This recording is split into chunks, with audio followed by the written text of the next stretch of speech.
EFCC chairman describes policy to redesign Naira as pathway to eliminating corruption. This issue of Naira redesign that he came up with is helping us tremendously to sanitize the entire system of this hoarding and money laundering that is taking place, with cash.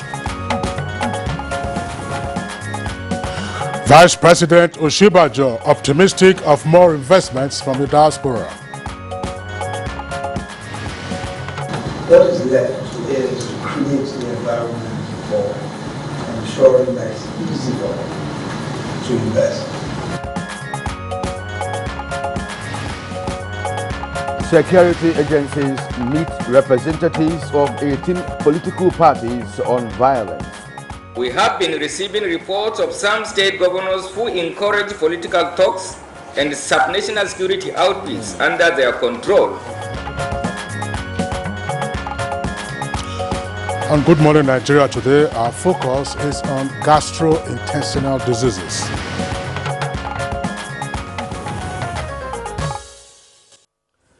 The digestive system is made up of the gastrointestinal tract that contains all the major organs of the digestive system, which helps the body digest food.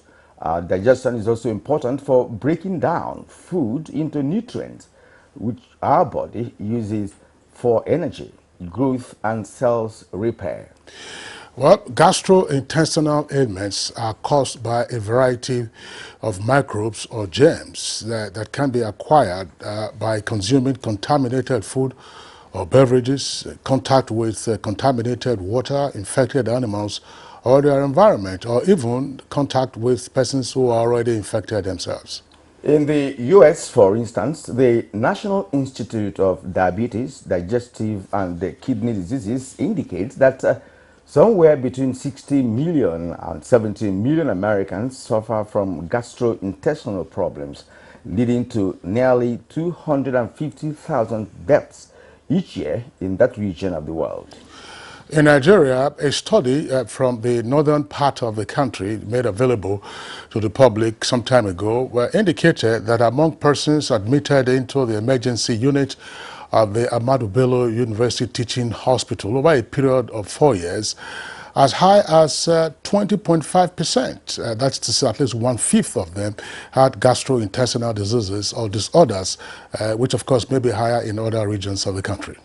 Yes, indeed, and common gastrointestinal disorders will include gastroesophageal reflux disease, peptic ulcer disease, gastritis, as well as irritable bowel syndrome and inflammatory bowel disease. What triggers gastrointestinal diseases? And why are gastrointestinal diseases of greater scale and effect in developing countries? These and many more issues will form the thrust of our conversation today on Good Morning Nigeria as we focus on gastrointestinal ailments. I am Kirian. Thank you indeed for finding time to join us this morning. And I'm Kingsley Osadolo. I joined my colleague Kirian to also welcome you to the program. It's Good Morning Nigeria live on the network service of the Nigerian Television Authority. In the course of the program, we have our complimentary segments, and those will include business and newspaper review. So right now we'll join Ann Jibuno, who has the highlights of the morning news. Good morning, Ann. Good morning, Kingsley, and good morning, Kirian. Good morning, Nigeria. Here's the news. The chairman of the Economic and Financial Crimes Commission, EFCC, Abdul Rashid Bawa, has described the recent policy decision to redesign the nation's currency as not only significant, but a critical pathway towards eliminating corruption, as well as achieving sanity and stability in the economy. This was while addressing journalists after briefing President Muhammadu Buhari on the activities of the anti-graft agency. It is not all about political will, but political action, and he has exhibited, both in what we are doing. And of course, this issue of Naira redesign that he came up with is helping us tremendously to sanitize the entire system of this hoarding and money laundering that is taking place, with cash, all around the country. Vice President Yemi Osinbajo says the federal government will continue to push its business reform agenda, for which the Presidential Enabling Business Environment Council, PEVEC, was established so as to create an enabling environment for more investment in the country, including those from Nigerians abroad. But I think beyond the remittances, it is now obvious that there are incredible opportunities that can be taken advantage of by a lot of our folks in diaspora. And they can see those advantages, they can recognize those advantages. So what is left is to create the environment for ensuring that it's easy for them to invest. As at October 2022, the total number of pensioners on the payroll of the Pension Transitional Arrangement Directorate, PTAD, is 226,328, with a monthly pension payment of over 9 billion naira. This was made known by the Executive Secretary of the Directorate, Chioma Nenna Ejikeme, while featuring at the 58th edition of the Executive Briefing of the Press at the Presidential Villa in Abuja. PTAD has strategically and intentionally reformed and revolutionized pension administration using technology. Through verification, we've been able to create a centralized database, which is complete with pensioners' personal information, biometrics, and career documents. This database is the first of its kind. Nigeria and France held strategic discussions to enhance further bilateral cooperation on security, infrastructural development, and putting in place mechanisms to ease regular migration. Minister of Foreign Affairs, Geoffrey Onyema, reaffirmed Nigeria's position on several issues when he received French parliamentarians at the ministry in Abuja. There's a G5, Group 5 of Sahelian countries. They're all French-speaking countries. And of course, we have the Multinational Joint Task Force. So I think the France and Nigeria, we have a real interest in coming together and working more closely together and in fighting terrorism. Meanwhile, the Ministry of Foreign Affairs and Regional Integration of Ghana has retracted the travel advisory it earlier issued on the security situation in Abuja. The Ghanaian government had on Wednesday, 16th November, advised its citizens against non-essential travels to Abuja due to insecurity rumor on the Nigerian capital city. However, in a swift reaction, the country's Ministry of Foreign Affairs and Regional Integration retracted, saying it is not aware of any security threat targeted at Ghanaians who continue to live in harmony with their Nigerian brothers and sisters. The ministry expresses regrets at the earlier advisory. First Lady of Nigeria, Aisha Buhari, and the Grand Patron of the Tinubu Shetima Women and Youth Presidential Campaign Organization has flagged off the exercise with a call on the team members to remain committed and focused towards ensuring victory of Bola Ahmed Tinubu and Kashim Shetima in the forthcoming 2023 presidential election. The First Lady stated this in Ilorin, Kwara State, amidst party stalwarts and other supporters from across the country.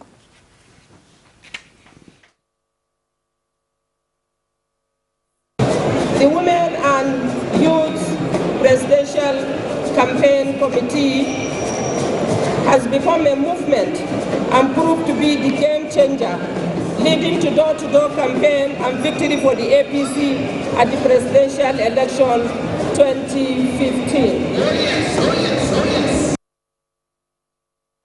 The Nigeria Police Force and other security agencies are prepared to identify, isolate, apprehend and bring any political actor and their foot soldiers engaging in violence at political rallies to justice.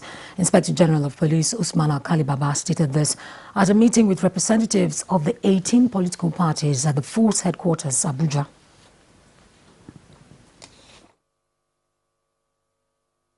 The Nigeria Police, working in collaboration with all other security agencies, including the military, have resolved to 1. Enhance intelligence gathering, sharing and utilization of same to stand up to political violence. 2. 2. Upscale the deployment of security teams to all INEC assets and facilities nationwide. 3. Take decisive lawful action against purveyors of hate speech.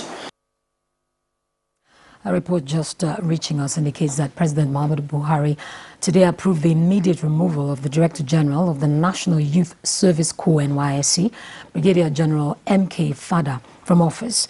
Reliable sources said the removal is not unconnected with the glaring incompetence of the Director General in the 6 months since he took over. Consequent upon this, Brigadier General M.K. Fada is to hand over to the most senior civil servant in the organization, who is to act as Director General in the interim. Well, that's the news for now. Good Morning Nigeria continues with Kieran and Kingsley after the break. Thanks for watching. The Independent. And the program is Good Morning Nigeria on the network service of the NTA. Now time for business news. The federal government, through the National Bureau of Statistics and other development partners, have launched the 2022 Multi-Dimensional Poverty Index Survey to assess poverty levels in the country with the aim of alleviating it. Now let's join Alika Obanachi Arwa on business news. President Muhammadu Buhari, who was represented by his Chief of Staff, Ibrahim Gambari, says it is in line with the plan of government to remove 100 million Nigerians out of poverty in order to meet the Sustainable Development Goals. Statistics reveal that 63% of Nigerians are multidimensionally poor. 65% of the poor live in the north, while 35% live in the south. Multidimensional poverty is higher in the rural areas, where 72% of the people are poor. Two-thirds of the children are multidimensionally poor, and half of all poor people are children. This and more make up the 2022 Multidimensional Poverty Index report released by the National Bureau of Statistics. It's a powerful tool to galvanize the kind of action that will push us forward to achieving the presidential mandate of lifting 100 million out of poverty within the next decade. We're one of the first countries in Africa to conduct this exercise as a standalone survey with this level of disaggregation. Speakers harped on the need to utilize the rich data from the new poverty index to tackle gender inequality, sanitation, health and education in rural areas and at the state levels in order to address extreme poverty. It all leads to the design and implementation of policies and programs that will positively impact on the life of Nigeria. The survey, which sampled more than 56,000 households across 36 states of the Federation and the FCT, was conducted between November 2021 and February 2022 and provides multidimensional poverty estimates at senatorial district level. Let's take a look at Thursday tradings on the floor of the exchange.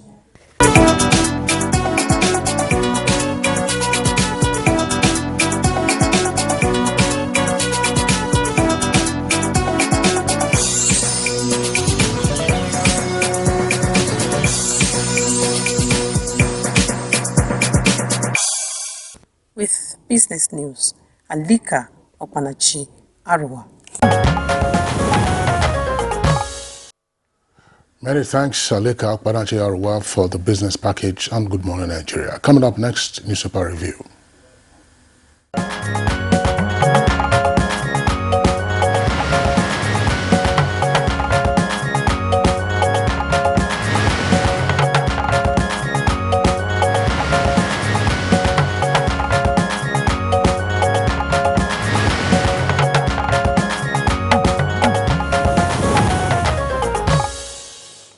All right, it's now time for us to do a review of some of the national dailies for today. And I have Leadership newspaper. Let's begin with that from top to bottom. And breach of Electoral Act, that's the lead story on the Leadership newspaper. Party officials risk 6 months jail over vague financial reports. That story is on page 4 of the leadership newspaper. As a matter of fact, it's the lead story on that paper. Now, the details on page 4. There are two riders to that. CSOs worried over non-compliance, INEC's inability to prosecute offenders, electoral body yet to publish audited accounts of parties since 2017 as required by law. And below that we have 3 of every 5 Nigerians poor, according to MBS. NYSC DG father removed from office after 6 months. It's on page 11. Tinubu assures Southeast of massive development and inclusion. It's on page 7 of the leadership newspaper. Obi gets weakest support for campaign logistics. It's on page 11. Ovia Onyago others to speak at Zenith Tech Fair. That's on page 20 of leadership newspaper. Kingsley, that will be all for the front page of leadership newspaper for this morning. All right, we also have Daily Trust newspaper, and very quickly, the headlines are as follows. 2023, governors intolerant, ordering disruption of campaigns, according to the Inspector General of Police. Senate committee uncovers 10.8 billion naira insertion in Defense Ministry's budget. PITAD recovers 26.5 million pounds colonial pension fund from UK. PITAD recovers 26.5 million pounds colonial pension fund from UK. NBS report, that's the kicker. NBS stands, of course, for the National Bureau of Statistics. Insecurity, energy crisis plunged 133 million Nigerians into poverty. You have 4 riders to that. The poverty distribution, 86 million in the north, 47 million in the south. Results will influence allocation of resources. That's according to President Buhari. Children worst hit. Skill acquisition, not cash distribution, will end poverty, according to experts. You have details on page 4. But also there on the front page, you have a graphic representation of the numbers. They say that 63% of Nigerians are multidimensionally poor, and that percentage translates to 133 million Nigerians. And the child poverty is also indicated there, and rural versus urban settlements. Urban areas, we have 42% who are poor. In rural areas, 72%. How does that work out? Urban areas 42, rural areas 72. I'll give you 114 percent. I don't know that number, but I'm sure you can. The details can also be sorted out there. Highest and lowest states with multidimensional poverty: 27% for Ondo and Sokoto, 91%. Stash cash, more governance under our radar. According to EFCC, parties, well, that's, I don't know, sometimes prepositions can be tricky, Kieran.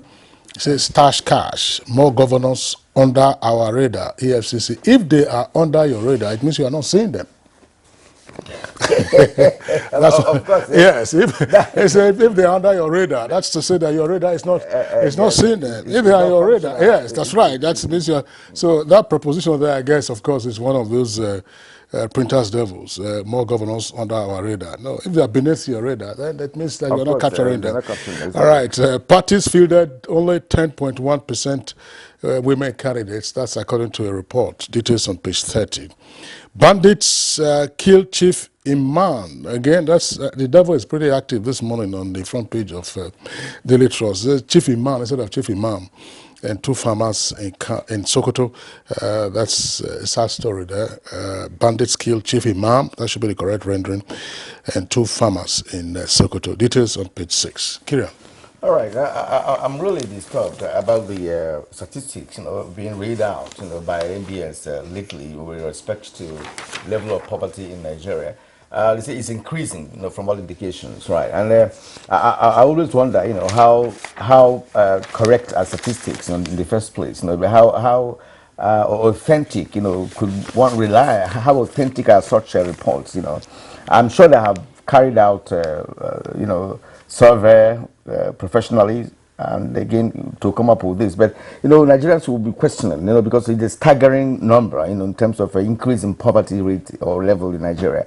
There are poor people in Nigeria quite all right, but to get to that level, then it's becoming astronomical, if you ask me. Well, two issues that you have raised, Kieran. The first has to do with the authenticity of the report by the National Bureau of Statistics. I doubt if we've had any queries issued on account of the figures read out by the National Bureau of Statistics. When the National Bureau of Statistics tells us, for instance, that headline inflation is 20-point-something%, do we argue? Do we contend with those numbers? Yeah, when it comes to economic matters, that could be figures, that can be worked out. But in terms of rating poverty, that means that must have visited all parts of the country. Of course, these are the numbers. Poverty relates to economic issues as well. Exactly. Yeah, so I think that for me, Kieran, if you may, these numbers that we have here indicating that there are 133 million Nigerians who are suffering from what is referred to as multidimensional poverty should not be another opportunity for needless politicking. To say, President Muhammadu Buhari, you said you were going to take out 100 million Nigerians out of poverty over a 10-year period. We have had so many number of years now into that 10 years. What are the numbers showing? It is not the responsibility solely of the federal government to pull people out of poverty. Exactly. It's a collective responsibility. So these numbers actually speak to the challenges that the three tiers of government face. Three tiers of government, local, state, and federal, and also speak also to the role of the private sector. In fact, because that is the core issue. It is not a number to say, federal government, you have failed. See, you're capital of poverty in the world, XYZ. If you have 133 million poor Nigerians, where are these Nigerians residing? They are residing in local government areas, they are residing in states, they are residing at the federal level. And then when you then disaggregate the numbers by decomposition, some states are posting numbers that are so dismal. So you ask yourself, what is it that those state governments have been doing? What is it the local governments have been doing? What is it they have been taking advantage of federal government interventions? When we talk about the responsibility of the subnationals in certain areas that we have discussed on this program, persons will think, look, why are we so particular about this, tier of government? As a matter of fact, the states are responsible for feeding its people. Whoever is in charge of his state, you have to design, because one, agriculture is on concurrent list, education, for instance, health, for instance. So now, what are you doing in those areas? If you don't want to key into federal government policy on agriculture, develop your own concept of agriculture and grow things down there and feed the people. That is the question. They are not doing that. They are focusing on building of roads. Well, you are building road where people are suffering. You can build road quite all right, but then the people existing in that vicinity should also be able to feed well, to be able to use the road. Kieran, fantastic point. The same way people don't have access to potable water. In the meantime, we are busy commissioning airports, commissioning roads and highways. These are some of the indices you use to measure poverty. Look again, one other number that we take cognizance of. We now have, according to UNICEF, some 20 million Nigerians who are out of school. So somebody would then say, in the past it used to be about 10 million. Now under Buhari it has grown to 20. Fine, Buhari is president, but Buhari is not in charge of primary education. And then we had some state governments who made some noise at some point about dealing with the Nigerian phenomenon. After that, everybody went back to sleep. So the focus now is on 2023, but these are the numbers that we all should be concerned about. These numbers are, shall we put it this way, they are a call to action on all tiers of government, including also the private sector. Exactly. There are no tools about that. I wish we had more time, to talk about this, because development is already patterned, especially in a democratic setting. It is always patterned, and of course, powers are divulged, and everybody has to play his or her own role in the entire process. I think we call it a day here on Newspaper Review. We thank you for watching. We would like you to return again tomorrow when we bring you. On Monday, rather. When we, I just came back you've been absent for a while. So on Monday we will come back again with another segment of Newspaper Review. All right, this is Good Morning Nigeria on the network service of the NTA. We'll take a short break now. When we return, we'll be looking at the gastrointestinal disorders in Nigeria. Stay with us.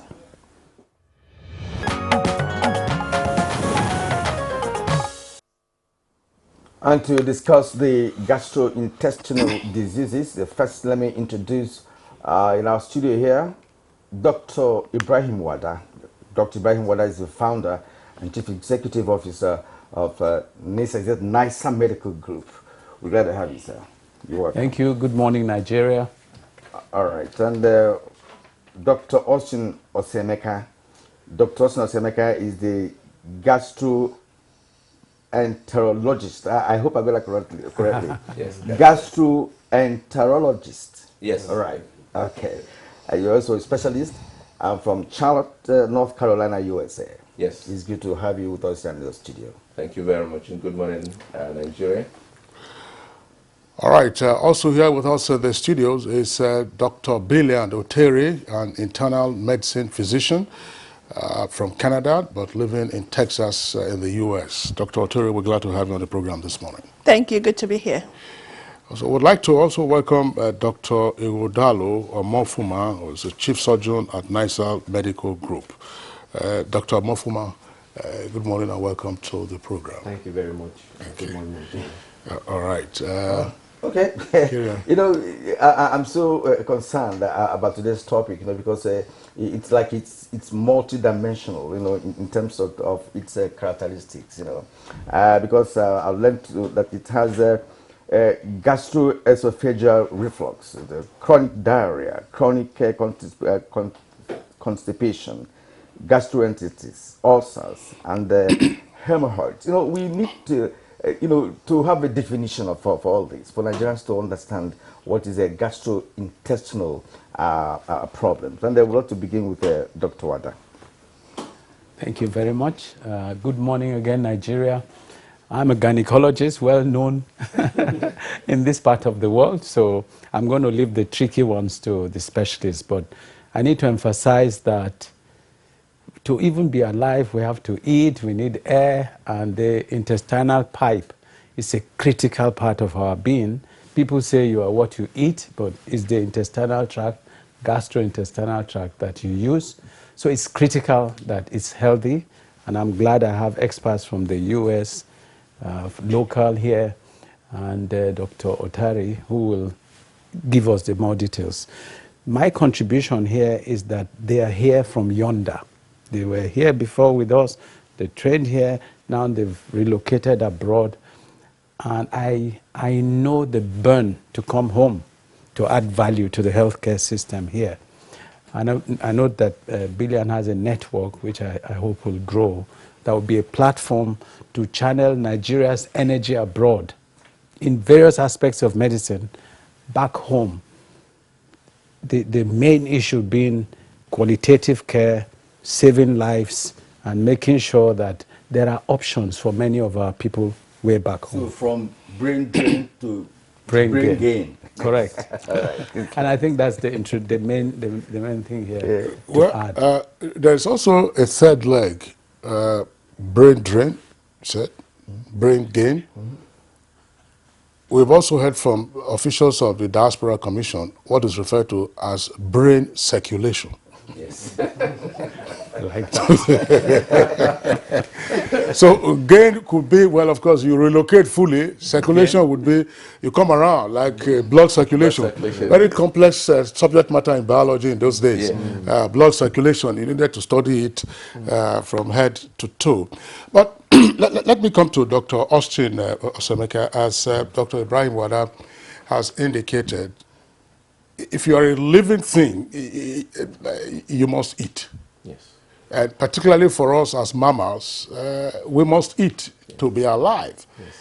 And when you eat, the chief concern is what gets into your system and ultimately what gets out. Yes. See the connection. Just yesterday, we were having a conversation around sanitation innovation. Yes.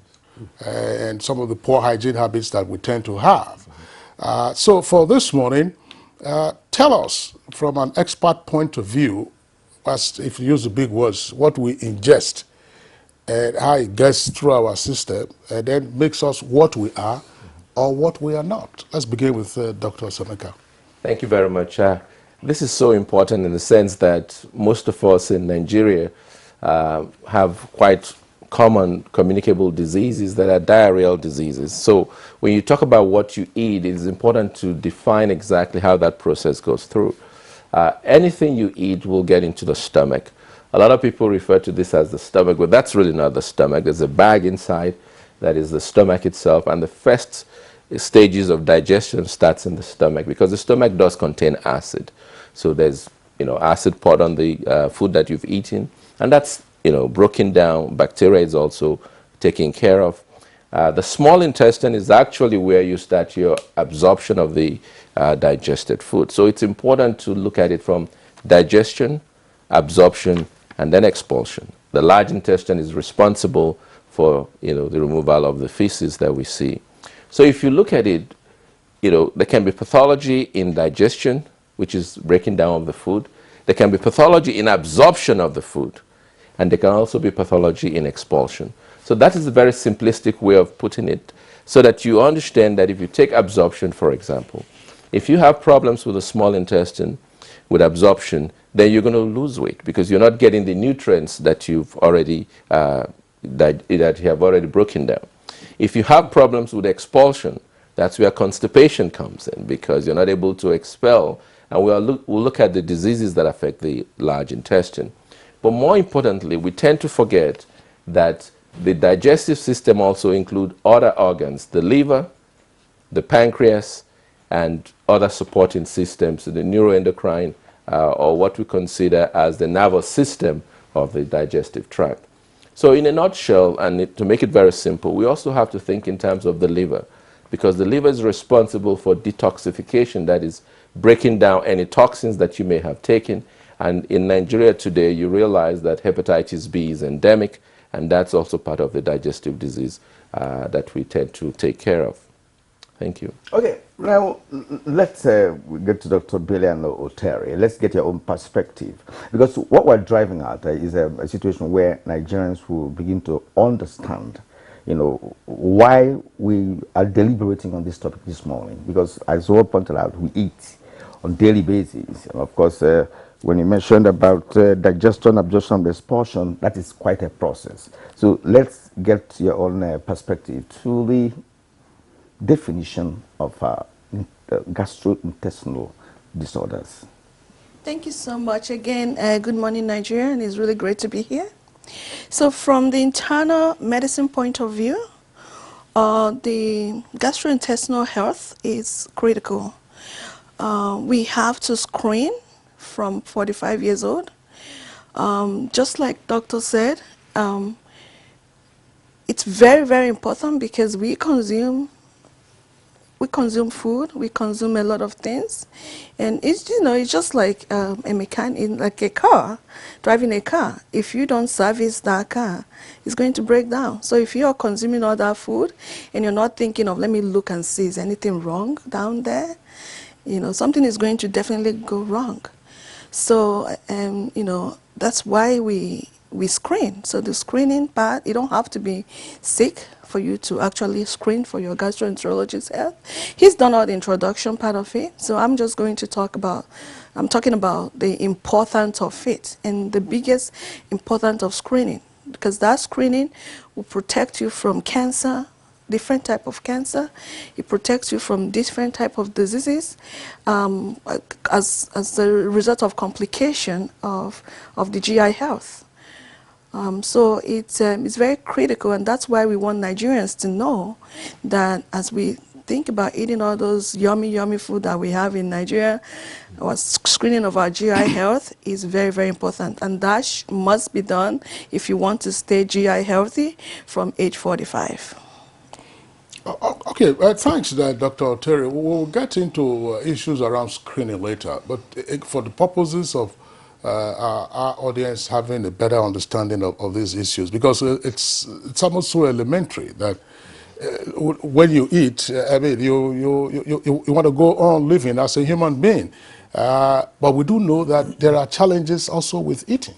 You eat, sometimes you have some discomfort. And unfortunately, we have also seen and read about reports of some families coming down with major illnesses and sometimes just passing away. particularly when they consume beans, sometimes cassava-based products. So what is it that is amiss in some of these accounts that we'll get to read about? Dr. Iwodalo or Mufuma. Okay. Good morning, Nigeria, and thank you for having us. I just want to say that, as you've said, there are a lot of misconceptions about GI health. A lot of people attribute any condition, for instance, that they have, they find difficulty in passing through, they say it's bile. And they say it's because they are eating sugary. I get this a lot in our clinics. If you eat a lot of sugary materials, you are going to get bile.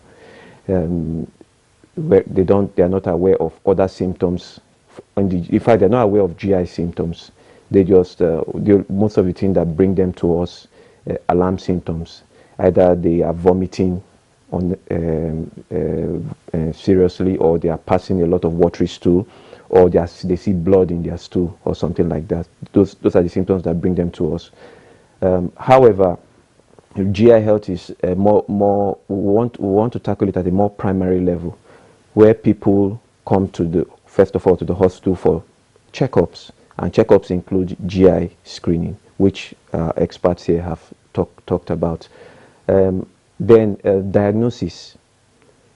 What you think you have, you may not have. And the only way to find out whether what you're thinking is there or not is to do some kind of form of procedure to look at the GI tract.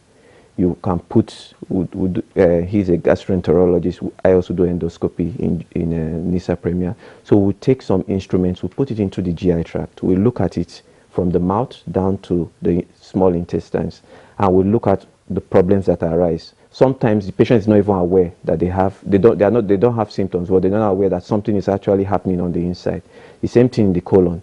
We bring them to the clinic, we prepare them, and then we do the same thing. We pass an instrument through the colon, and we're able to find a lot of diseases that we're able to make diagnosis of and then treat, and we're able to cure the patients.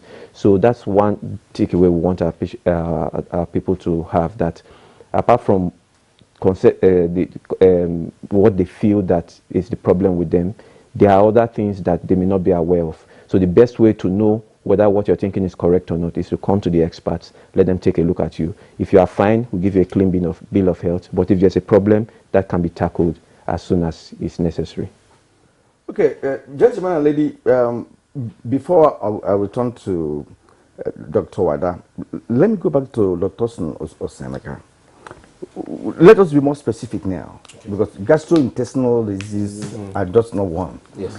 Now, what are the causes of this disease? You know, when you say that somebody has a ulcer, for instance, somebody has a gastroesophageal reflux, which of course they say is more, more found in the US or elsewhere. I mean, not necessarily as it's found in Africa, right? Or gastroenteritis or something. Please break them down, for us to understand, because I may have one and some other person may have the other, yet it's within the umbrella of gastrointestinal diseases. Yes.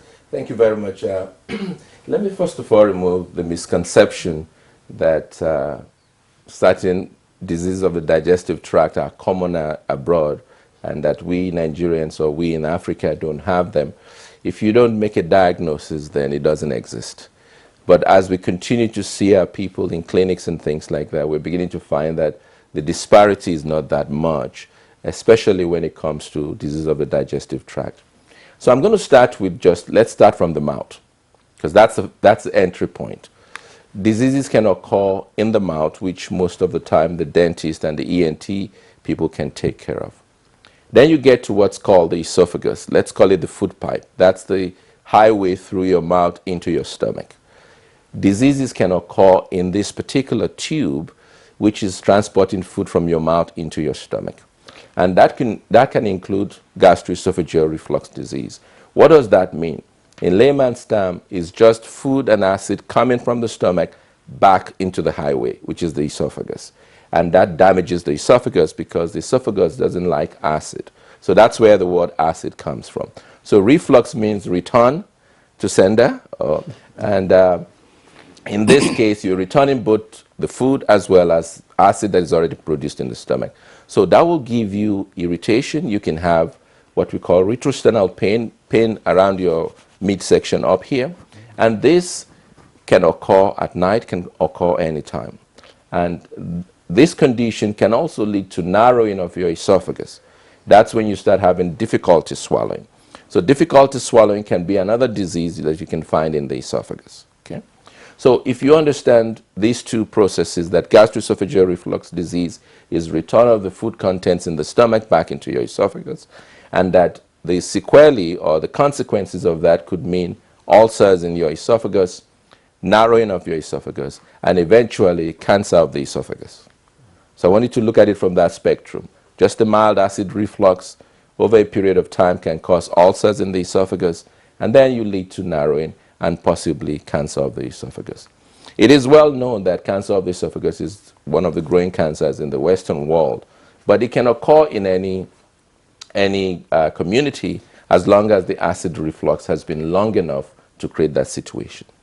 So that's the esophagus. So let's get, of course, there are other diseases of the esophagus that are not discussed here, but these are the commonest things that you see. If you get into the stomach, think about it as that bag that mixes the food. It becomes a blender, because if you eat edikaiko, it doesn't go out as edikaiko, it has to be broken down. And the stomach is the one that mixes the food. In fact, when you eat, it takes about 30 minutes to 90 minutes to process the food in the stomach. Acid is poured onto it, digestive enzymes are poured onto it. And because of this process, sometimes you can develop ulcers in the stomach. Now, ulcers in the stomach are also caused by an infection, which a lot of people are becoming aware of it now, called H. pylori. This H. pylori is kind of very common in our population also, because you pick up the bacteria in childhood, and this can live with you and causes a lot of irritation of your stomach. So if you think about gastric ulcers, that is ulcer in the stomach itself, H. pylori can play a role. Acid that is being made in the stomach can also play a role, because it eats up the lining of the stomach, and then the digestive enzymes will digest the stomach itself, and that's where you have the ulcer. The problem with stomach ulcer is that it can become cancerous also, and cancer of the stomach can present as an ulcer. So it's not enough to say I have an ulcer. I have an ulcer. We want to know what type of ulcer do you have. So that's about the stomach. If you go into the small intestine, remember I talked about the small intestine. The beginning of the small intestine is called the duodenum. And that's another site for ulcers, because acid coming from the stomach will now start digesting the lining of your small intestine, and you have what is called a duodenal ulcer. If you have H. pylori, which is that infection we talked about, then the ulcers can continue to reoccur. So that's why it's good to check for that and also to treat for that, because if you eradicate H. pylori, you reduce the occurrence of the duodenal ulcers. Okay? Now, that's ulcer in the proximal part of the small intestine. As you go downstream in the distal part of the small intestine, or even in the midsections, you can have other ulcers that are not related to acid at all. And that's where we talk about inflammatory bowel disease. You heard about Crohn's disease. You've heard about, ulcers that are formed by medications. Medications we take for joint pain, diclofenac, and other medications that contain those kind of preparations. They can cause ulcers in their stomach, in your small intestine, and you can also see that. Then let's get to the final exit point. Okay, that's the large intestine. You can also have ulcers in the large intestine, and we call that inflammatory bowel disease or ulcerative colitis. These are diseases that are not uncommon, but commoner in the Western world. However, we also need to be looking for those here. And then lastly, the blood flow to the digestive system can be compromised. And when it's compromised, it will provide what we call ischemic colitis, that is decreased blood flow to the colon. And when that happens, as you get older, especially in patients that have heart disease and things like that, they can also have diseases affecting the small or large intestine because of blood flow. So that's why it's important about what Dr. Mofoma said, that if you think you have an ulcer, you have an abdominal pain, seek, go to the healthcare provider, maybe your primary care provider. It doesn't necessarily mean that you're going to die, but at least they will be able to determine what part or what kind of symptoms you're having, and then do the diagnostic indices. I do a lot of endoscopy, which is where you look inside the stomach, or you can look inside the small bowel, or you can look inside the large intestine. And we'll be able to tell you there and then if what you are thinking you have is what you have. And if it's not, what is it? So seeking help is important. Okay? So, all right, thank you, Dr. Austin Osameke. Seeking help is important. A moment ago, my colleague and I were reviewing the papers, and the poverty numbers indicating 133 million Nigerians. Some of the ideas that you experts are discussing now are way above the head of 133 million Nigerians, if not more. And we know that these tests that you are talking about are also not cheap. So let's try to also relate it to our environment and to our people. I know that this is not an area of expertise for Dr. Wada, but of course you are a practitioner and you live in this environment and you speak to general health issues. Since we are discussing the tract, stomach right down, some people will tell you that they had some stomach discomfort, they took bitter leaf and then... I have a heartburn. Heartburn. I don't took bitter leaf and after a while it was gone. Or at some point he has stomach upset. This is very popular antacid, the Andrews liver salt. He just took Andrews liver salt and then after some time it became again like Paramike. So these are the these are the realities that our people confront. They say, look, you just mix bitter leaf, squeeze it, just pluck some bitter leaf, wash it, squeeze, drink, and then you're on the go. So how do we reconcile this with that kind of approach to, if you like, self-medication, to what the experts are now drawing our attention to? First, Dr. Wada, and then we'll come to Omofoma and then Dr. Oteri. Well, first of all, to say, look, I also saw the headlines, and some of us are incurable optimists, which means I see hope rather than despair. I think, there will be continued activities to try to elevate the educational and the economic standards of our people, and we are not alone as a country. Yes, but then poverty makes you do a lot of things that are actually harmful to your health. The fact that you have a stomach upset, and when we were kids, Andrews liver salt was the total cure. And you get over it and then you feel good. But if there's something still there, it shortens your life. Let me just use that word. And also to talk about those who maybe they ingested something and a whole family is wiped out. Sometimes it's the way the food is stored, some toxins have entered, and once you take them, they attack your nervous system or some other system, and you're gone, poisoned, more or less. So again, this kind of educational session where we are highlighting food health and gastrointestinal health, we can't have enough of them, we must keep having.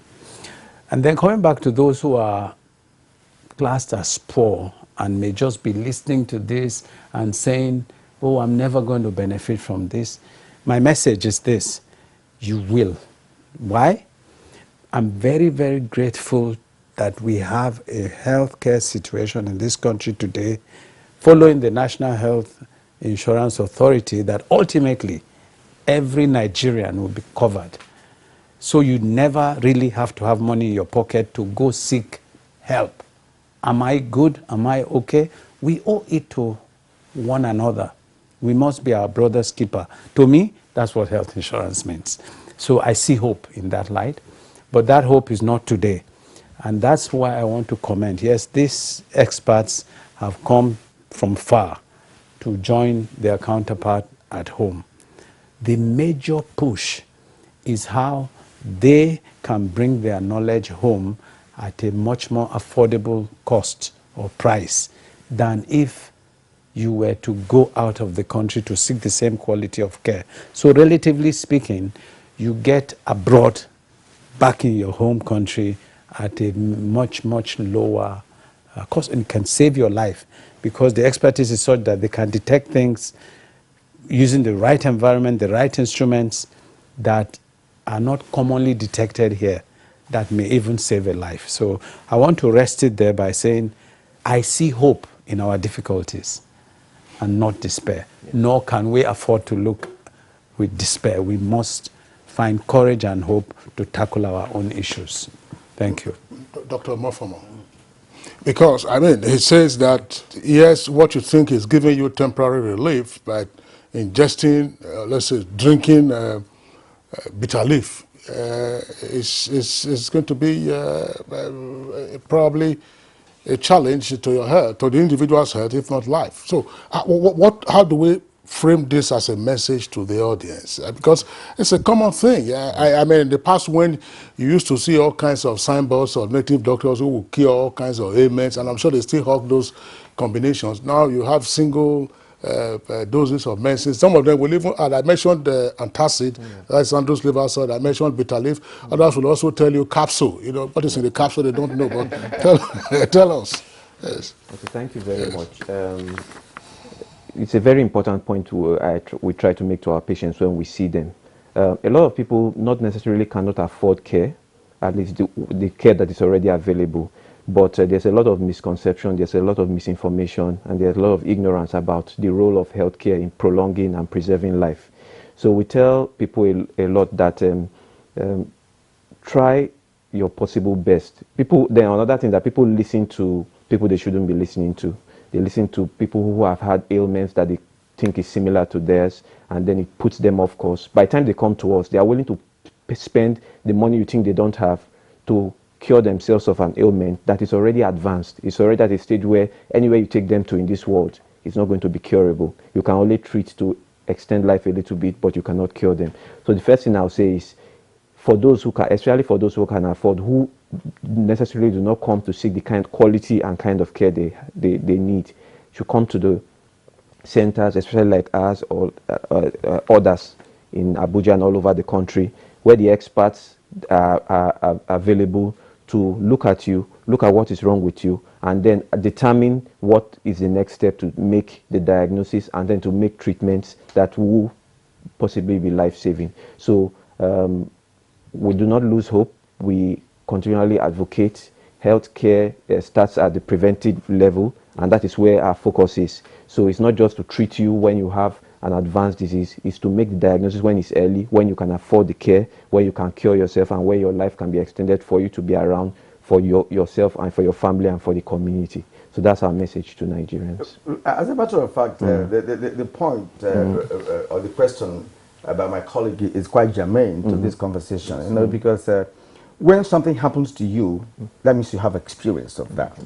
I've seen some persons, close person, who has been to hospitals, swollen leg, after a time to go down, to come back again, swollen neck, and what have you. Spent time in the hospital. But then she decided to take what they call a detoxifier, which is a herbal medicine, in liquid form, approved by NAFDAC. She took it for 3 months. She did a celebration of Thanksgiving not quite long ago. I don't know how that happens. But you know, if you're an observer, if you're watching the lady go to hospitals in and out and what have you, and return to this detoxifier and gets better, what do you now want to believe, for instance? That is part of it. And this detoxifier is flying all over the place. And they said when it is untreatable by orthodox medicine, use this. And people have been giving testimony. I don't know how that happens, but that's what we get. On social media, the person will come out open to tell you, I am just a person, this happens to me. And he or she will give you details of all the transactions in the hospitals. Notable hospitals anyway. It's not just, mushroom hospitals and what have you. So that is why that question is germane. Because people, you want to survive when you're down. And anything that can get you better, you feel it is the ultimate. Right, that is what is going on. And you know, there's no way you can stop these persons because they've been to hospitals and back and what have you. Now, what I want to ask is this.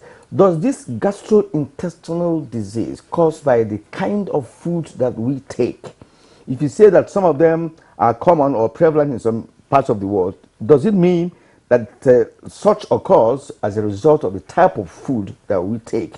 My grandfather lived up to 110 and he was eating cocoyam food. You know, he swallows cocoa. He never ate. He never took a pounded yam. All right, and so on. And this was a man who had never been to hospital for whatever reason. You know, and when he passed on, no sickness. He just slept, died. There are so many examples of such elsewhere, and so where do you start from? Is it because of what we eat, and how do we seek for that help when someone does not have the wherewithal to do that. I want to go to Dr. Terry. Thank you so much, sir. So let me start from why does some people are more prevalent to some diseases than others? Like talking about GI health now, there are a few things that could contribute to some diseases. One is environmental. You know, the kind of environment you live, work, how clean it is, and it matters a lot. Okay? And then another one, does food contribute it? Yes. How is the food processed? How is the food grown?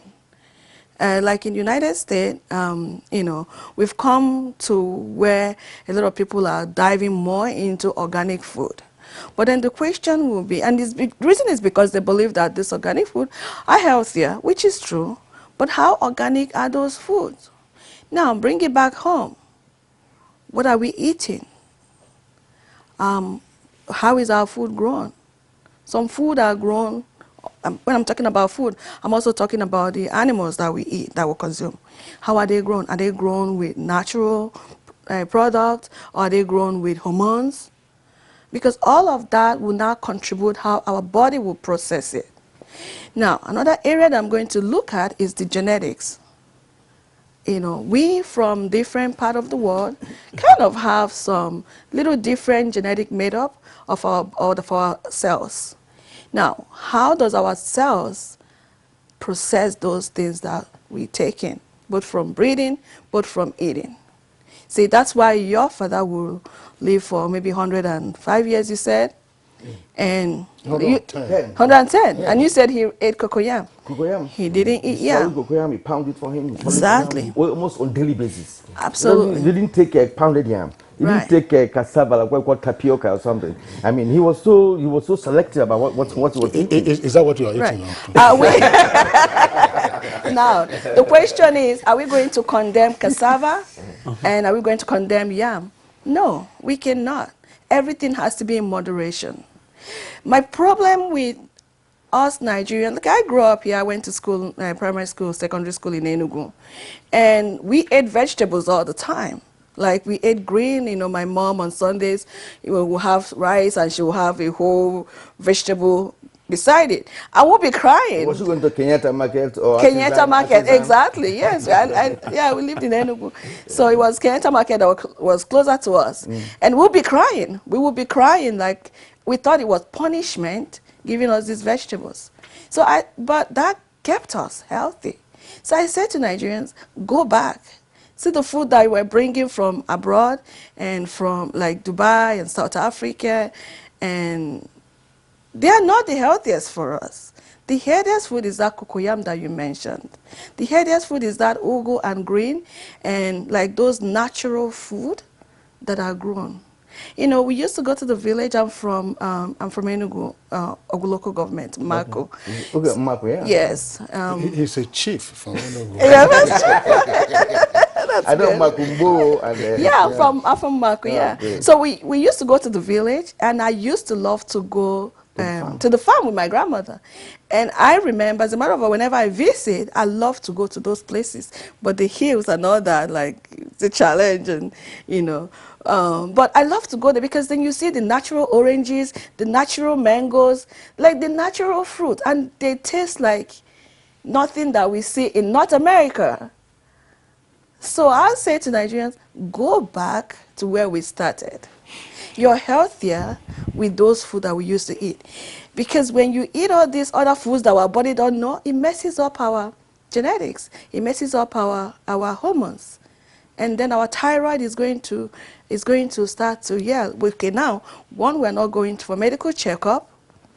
And because when we go to medical checkup, we can actually screen you and say, okay, this is what your thyroid hormone controls every other hormones on the body. We say, oh, this is what thyroid is doing. We need to know where it's coming from. And then we'll check GI, we'll check your kidneys, we'll check your livers. You know, we'll check every part. And then we can fix it. So the cause of some of this is it's what we have around us. That is the big part of it. Okay. Okay. The other part of it, I forgot what it was. If you remind me, the other part of the question, if you remind me what it was, and I can answer it. Oh, okay. Well, really, I was making reference to why people take decisions, to take any kind of Right, medication that they right. feel would, treat their ailment. Like, I think it was my colleague that said, poverty is a big thing. You have to eat and satisfy, feed your children before you go to the hospital. So if people feel like, oh, my stomach is aching, they're going to run, what is available? Andrew's liver salt. They take it. If it relieves you, you're fine. You feel like you're fine, right? And if, like the bitter leaf that you said, oh yeah, the area I wanted to mention is there have been medical research that are being done with things like bitter leaf. We actually see that it's very, very powerful. And if we look at history, how some orthodox medications were made, they were actually made from these natural products. So I wouldn't condemn them taking the bitter leaf, or taking the herbal, but how much of it are you taking? Is it approved? Has any research been done on it? How do we know when you're overdosing? See, those are the areas that we come in to say you cannot, because when it's not approved and when it's not purified, you can actually be poisoning your body too. So those are the areas that we come in and we say you need to get pure medical health. All right. Dr. Let me just Oteri. add to that, Yes. because very often people get the impression that because you went abroad, that you come from a rich family. So poverty is not something that is peculiar to Nigeria. Even when you're abroad, you need to look at their poverty levels from different regions. Everything we see at the big cities, you need to go to the hinterland and see that poverty is universal. I sympathize with our situation in Nigeria, which is why we're coming back quite often. But the fact that we're poor, including myself, because I don't consider myself rich, the fact that we are poor does not mean that we make poor decisions.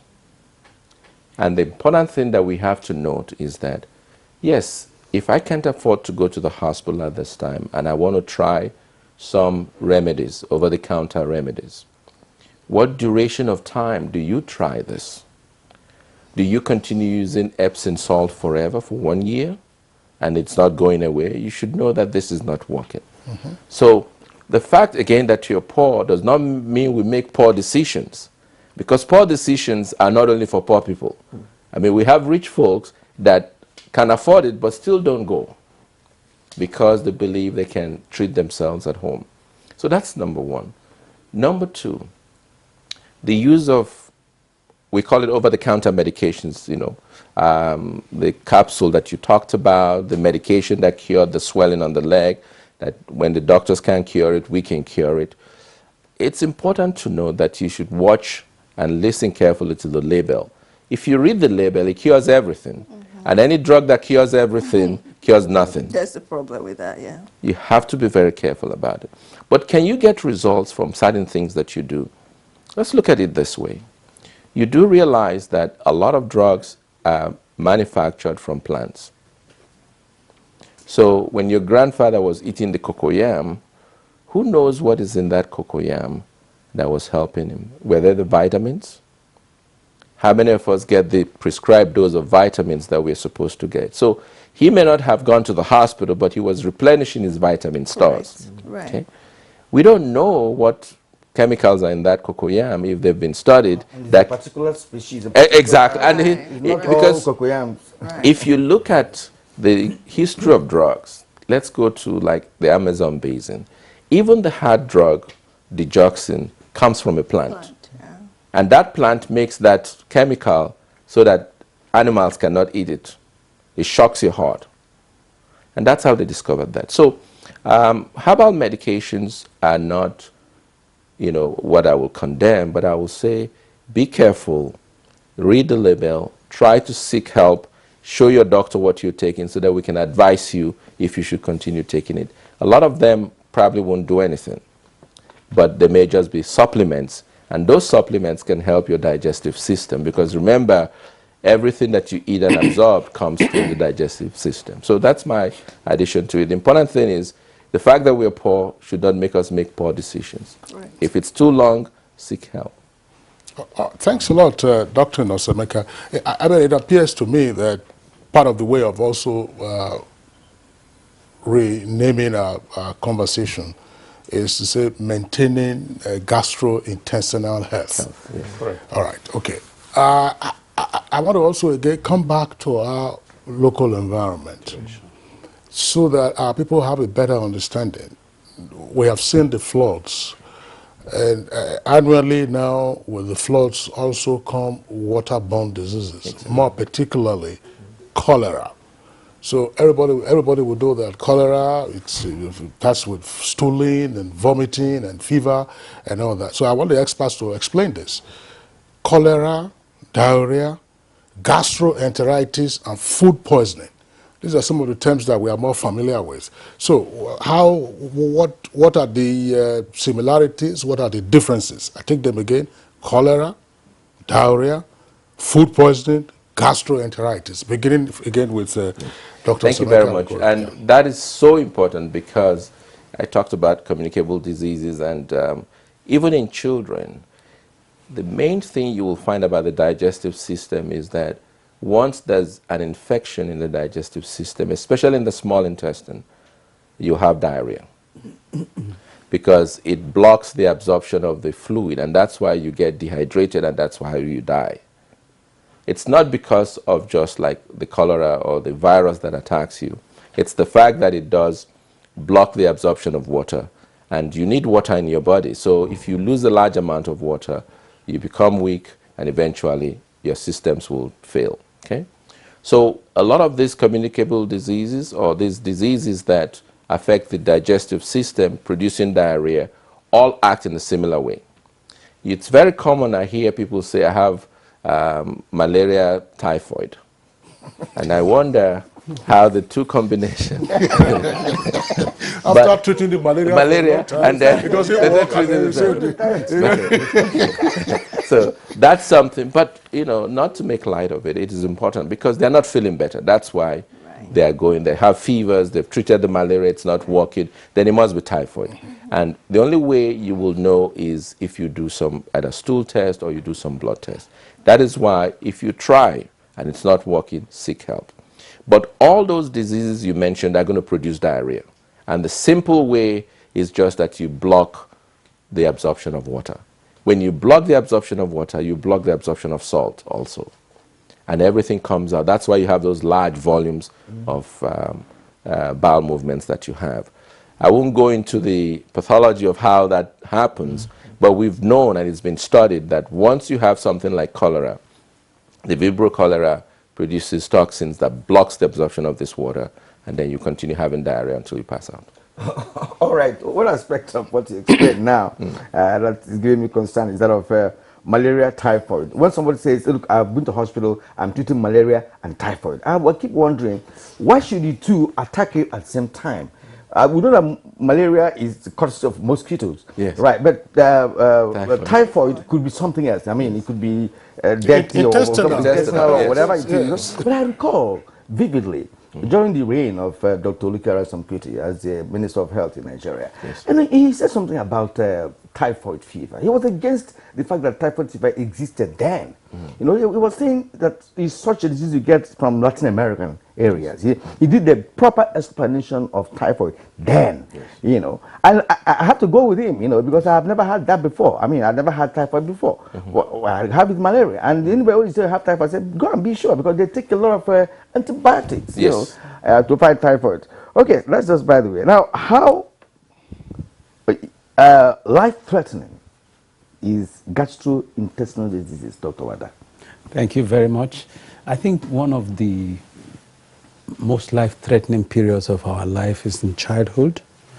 And it's a novel idea. After your mom's milk, you start to ingest external food which may not be stored well or prepared well.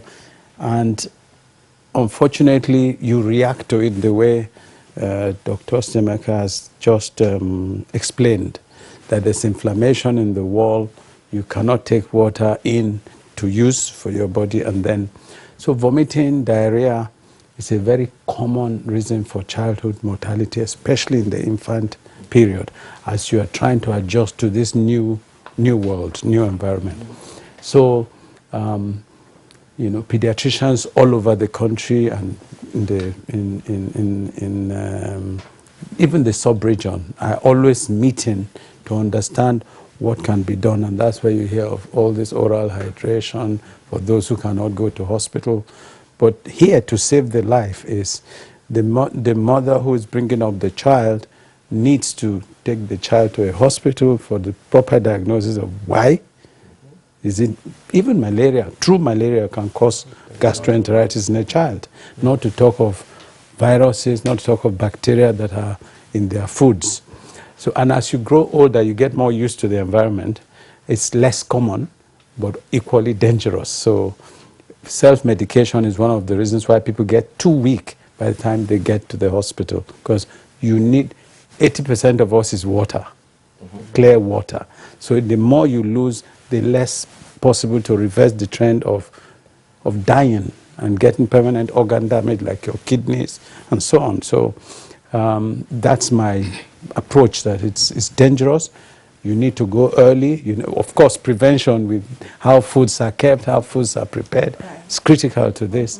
But also, if you're in trouble, people should also, you know, go to the nearest kind of hospital, because all you need really is that water is replaced to keep you alive, for them to treat whatever is causing your gastroenteritis. Yeah, thanks a lot, Dr. Wada. I know that, yes, ORT is a common expression. It's said to be a first aid in the situation that you both have explained. So look, an infection blocks the small intestines from absorbing water and salt, and the system is just passing it out, and therefore you're losing, they also call it electrolytes. Yes. And after that, dizziness sets in, and then the eyes start rolling.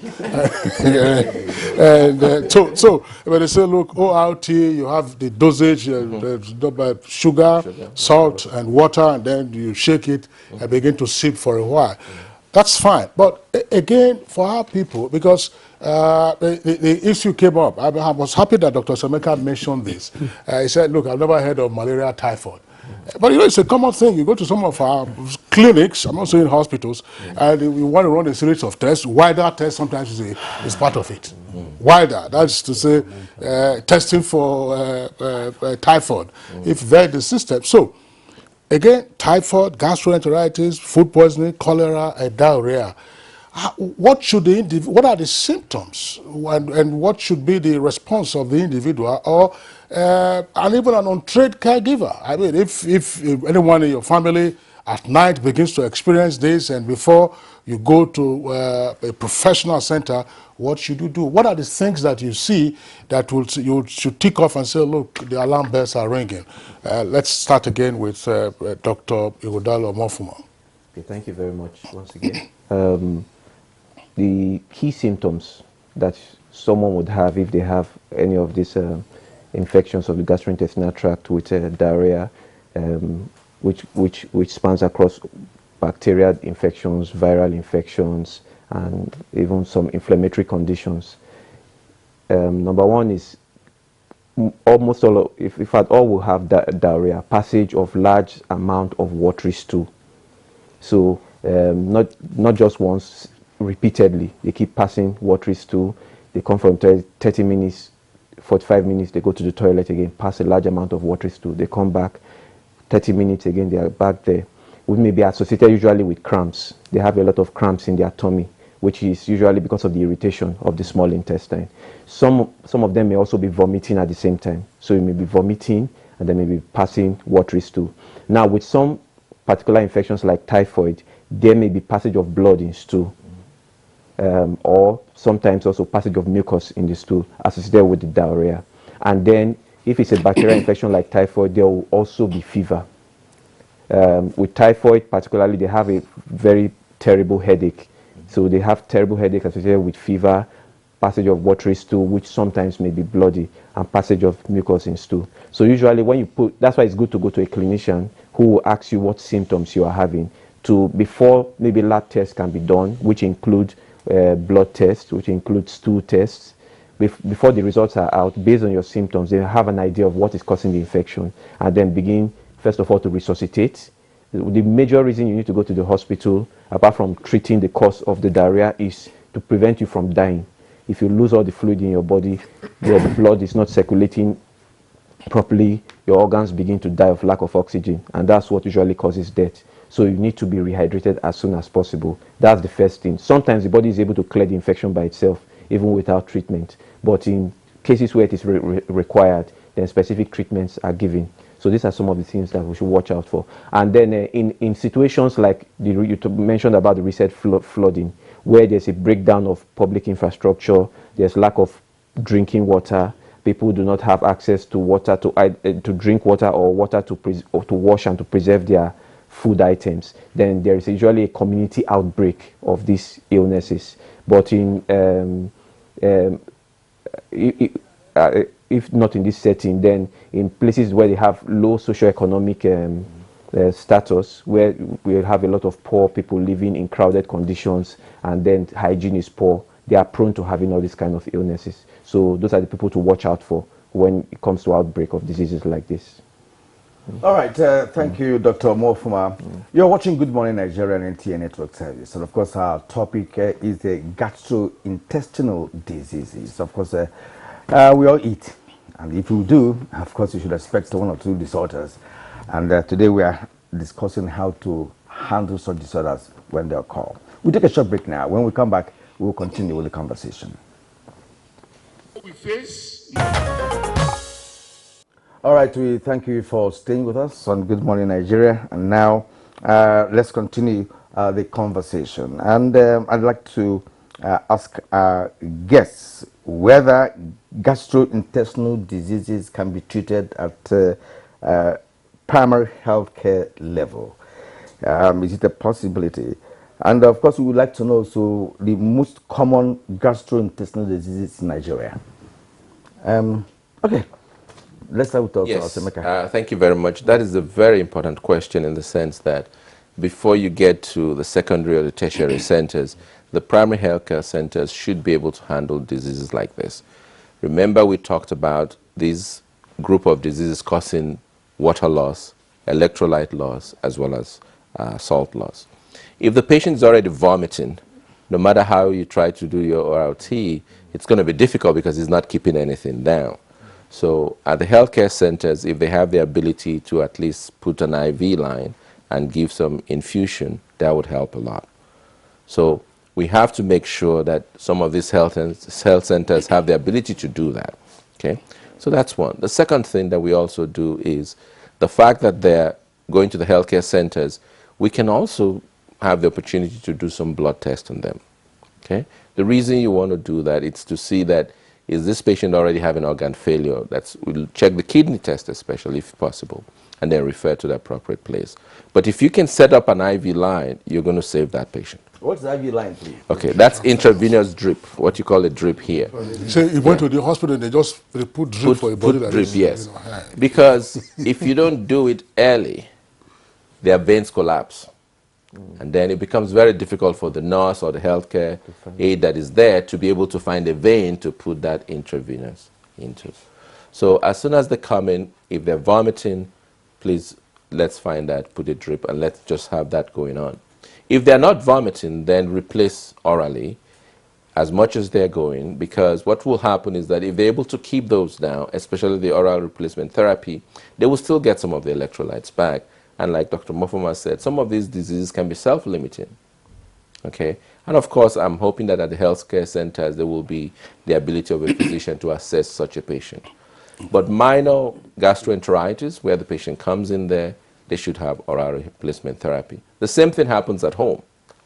If your child or your teenager is having, diarrhea, give them oral replacement therapy. Even if it's just salt water, that would also help. But lots of fluids to tend to replace what you have. Again, let's return to our domestic environment. We've been here, basically, but food handling at home and in public. Today is Friday. By weekend, I'm sure you would see a number of event centers full to the rafters. And they are serving, go and serve those people there. They haven't been served. The other people serve them. And food is being passed around. You don't know who is serving, the point where it is coming from. People just, digging into the jollof rice and passing. Dr. Wada is laughing. So Dr. Wada is laughing. Some persons come back from such parties and the next thing they are holding on to their tummy. Yeah. So what is our advice, you as experts, to caterers, to organizers, and to the guests at such crowded events with regard to food handling? Let's begin with Dr. Wada and then we'll come back again. Thank you very much. I think you've hit the nail on the head because that preparatory stage before it gets into you is a critical stage. Who is the one that's going to handle the food? Have they been tested? Have they been certified free of, like typhoid? Let me use that. Typhoid. Have they been tested like that? What kind of hand hygiene are they doing? Or even personal hygiene? So I see that critical medical examination or medical test level to qualify to even handle the food and pass it on to the person. Second one is the environment where the food is being prepared, stored first and then prepared and all that. So how clean, how certified. So unfortunately, people who are to serve the public in large numbers are required by law in many civilized environments to have certification and reassessment of that environment to be sure that environmental hygiene, which is critical, is maintained. Some places, of course, licensed restaurants here are inspected by NAFDAC under that, but these makeshift event handlers, I'm not so sure to what extent NAFDAC is on top of that kind of game. So then, of course, some of the food are pre-prepared and stored because it's mass. You're not going to do it a la carte. In what conditions are they being stored? And when they are brought out of the storage, to what extent are they heated to kill any germs that might have passed on? So you can see there's a chain reaction. But the other end of the line is I ate that food and I'm good, thank you very much. But he ate the same food and he's in trouble. It may also be my ability to deal with that chemical or infection pathogen that has come, sometimes toxins too. So the fact that all of us didn't go down sick from that event does not mean things were properly done, because our abilities to handle are different from person to person. So prevention, as we always say, is better than cure. My appeal, those who are to handle our foods on such occasions need minimum certification that they are not carrying any kind of bacteria on them that can be transmitted to the guests. The environment where it's done, clean enough, certified, even if it's temporarily, so that we know that there's good health coming out of that. I'm sorry, what I'm saying is perfect, but you need to go where there are functions. In fact, I tell my friends, look, if you go to where food that is served in parties are prepared, you will not eat it. So you better don't even go there. Don't go there. I belonged to a meeting sometime when I was still there. I mean, it's a street meeting, where we meet, to take care of ourselves, right? So I mean, it's turn by turn from one family to the other. Yes. And they got to one family, they try to impress us, with the local abacha and uba, whatever, and after that meal in the night, in short, as a matter of fact, we were lucky because what would have been hearing is that so number of husbands of guys, because all of us went running stomach. But wow. Two.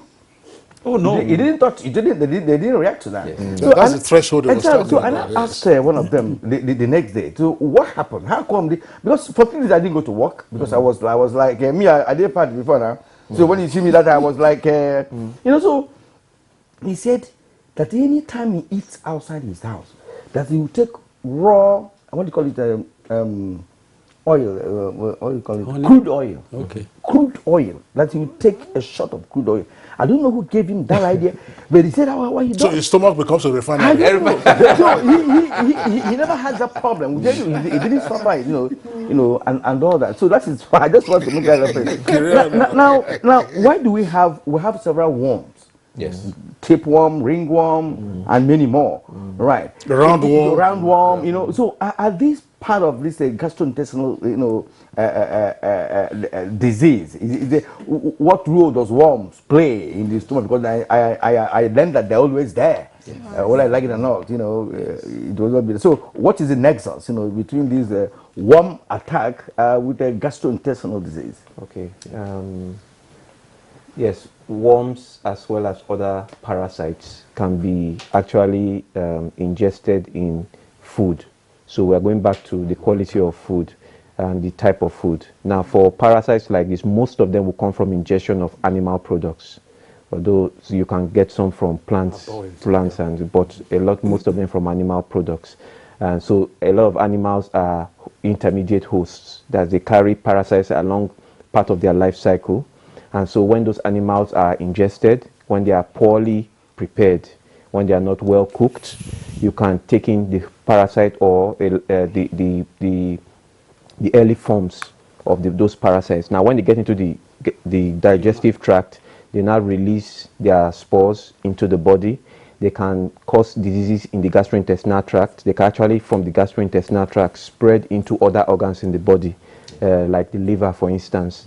And they can be there for years. So people carry them, chronic infestation with these parasites, and cause a lot of health problems.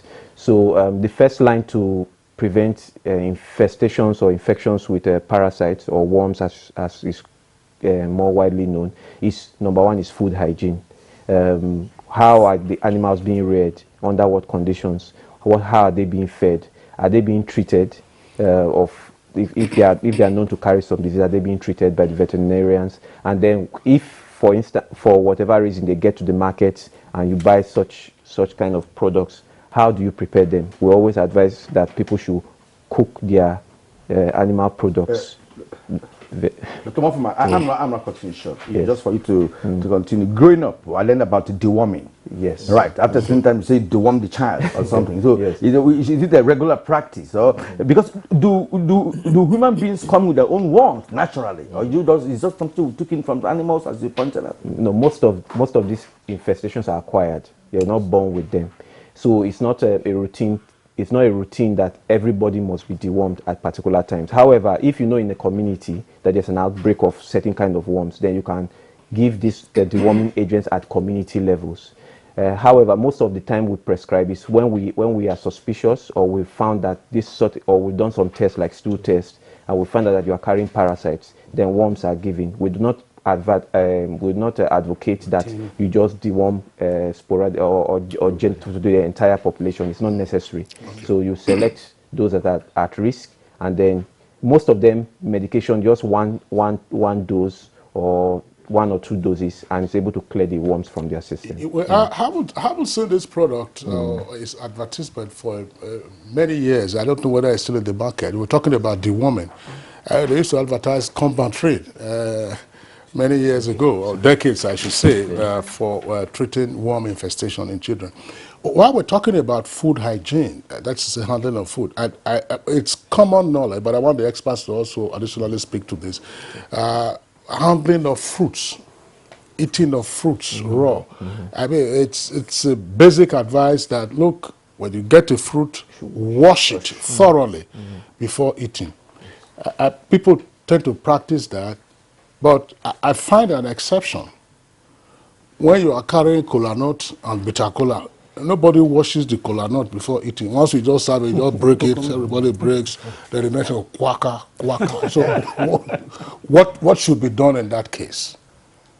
What are the hazards? What are the gastrointestinal hazards without washing? Of course, you know the bitter kola is in a shell. Yes. It's in a shell. Because I don't imagine. But so how do you handle that? For instance, these are tropical fruits.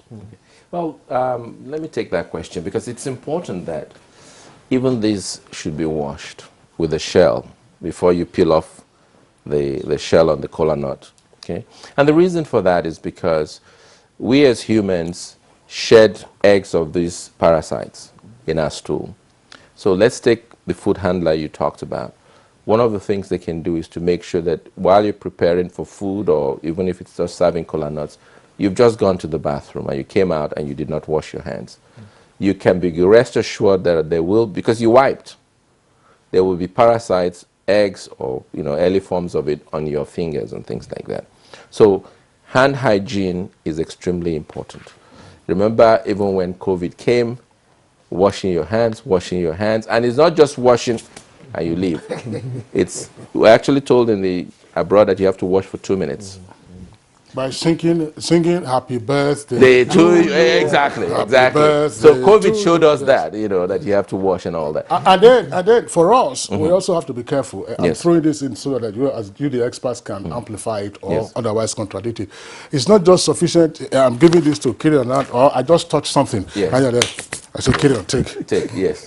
So I haven't done, because I don't know what is on this surface. Exactly. What my hand has touched on, I'm hand passing kola nut to him. But I tell you, he said that, Kingsley, why you give me? I said, there's anything in my hand.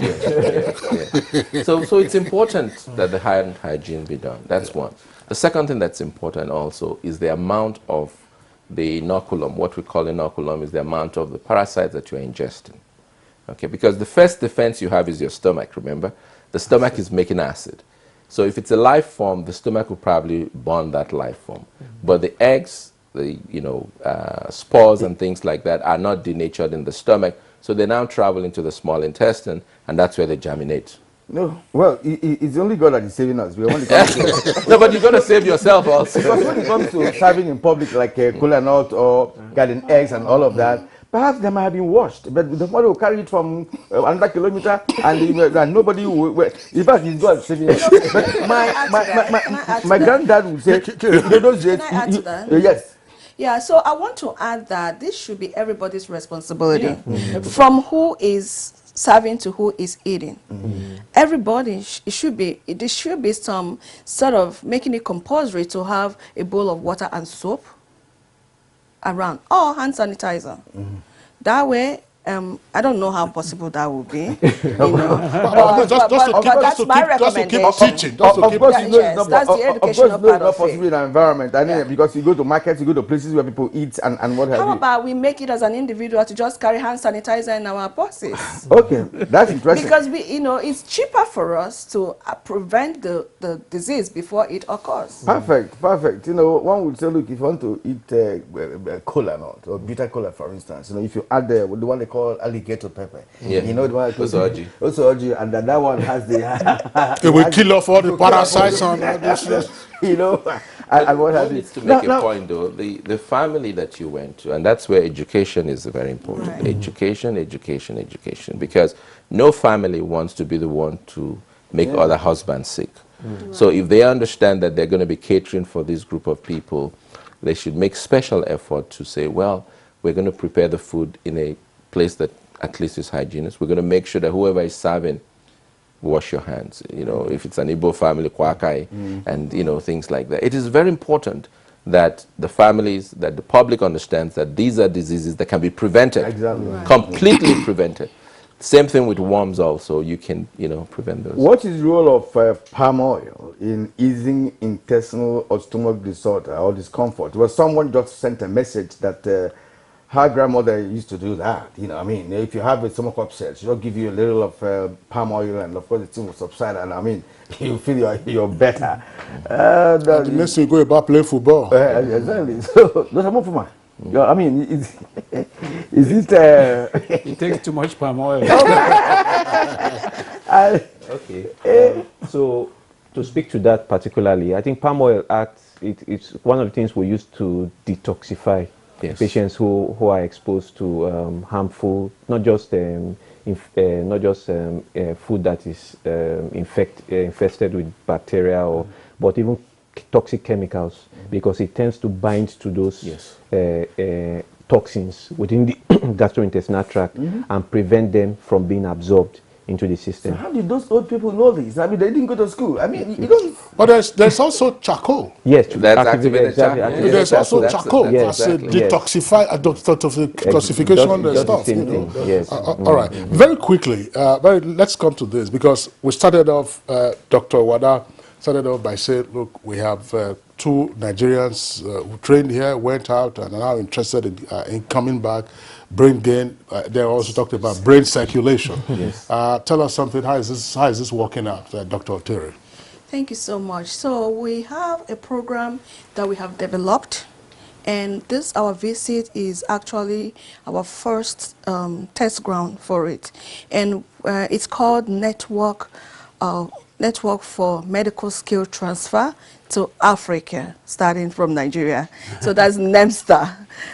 So NEMSTA is actually, the goal is to be able to bring our diasporan specialists back home to Nigeria to transfer the skills that they have to our Nigerian physicians and to the medical institutions here as well. Okay. And we are expanding it to Africa as a whole. All right, time is running outside at the moment. What I've said is very pertinent, you know, and of course, Nigerian doctors here perform very well when they go out. Absolutely. So, I mean, the internet is there. What is lacking here, in my understanding, are the facilities, equipment, and what have you, especially equipment, you know, for diagnosis and prognosis and, you know, and others. And pay. And pay.